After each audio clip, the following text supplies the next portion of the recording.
Hi, welcome to the Gamesplainer. I'm Jeff the Gamesplainer and today I'm gamesplaining Cascadia. So Cascadia came out last year, 2021. It's a really good game. I really appreciate this one.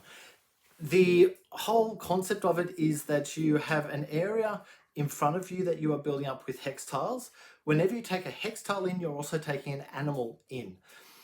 Each of the hexes has a picture of an animal in the middle of it, or a couple of different pictures of different animals.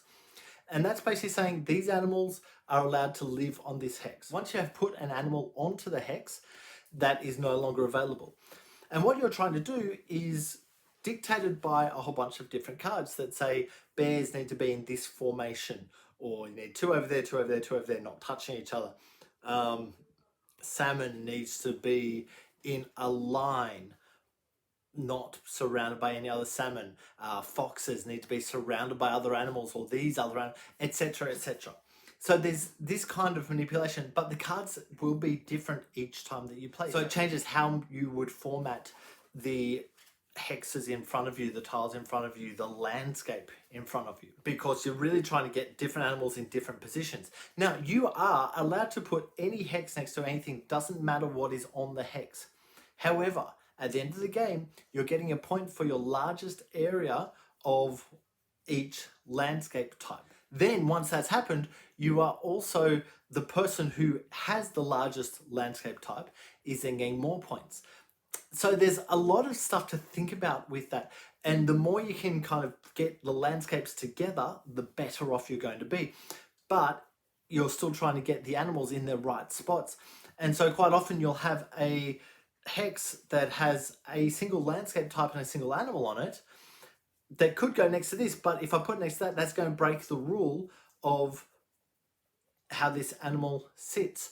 And there's a lot of thinking with which way to go on each of these decisions, where to put the hex, which hex to put in, where to put the animal. There are a couple of ways to manipulate that bag. So some of the hexes you put in will have pine cones that you cover up. Once you cover it up, you get the little pine cone token. You can spend a pine cone token to get rid of as many of the animals up in the line as you wish and replace them, or to take this card and this animal rather than having to take the two that are paired together.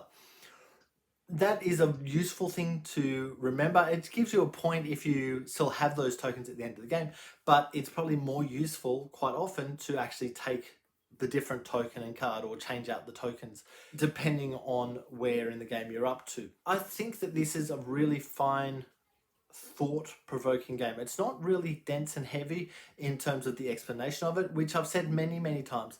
It's quite an easy game to actually pass and get to the table. But the actual thinking behind it, it's one of these games where while one person's playing, you probably don't want to go, oh, I want that one, because it's pretty much a guarantee they're going to take that one.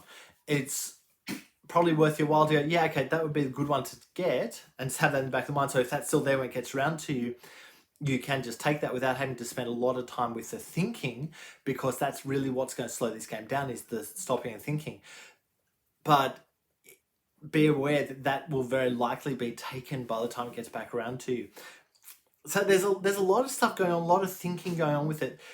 But look, I think I will leave this one there for you to actually go and have a look at my Gamesplanation to get a feel for the game and how it actually plays and all that stuff. If you have any comments or suggestions, please write them below. If you have any games that you would like to be gamesplayed, please shoot me an email to thegamesplainer@gmail.com. Follow me on Instagram and Twitter @thegamesplainer to keep up to date with the games that I'm playing. Subscribe to my videos to keep up to date with the games that I'm gamesplaining. And until next time, enjoy gaming.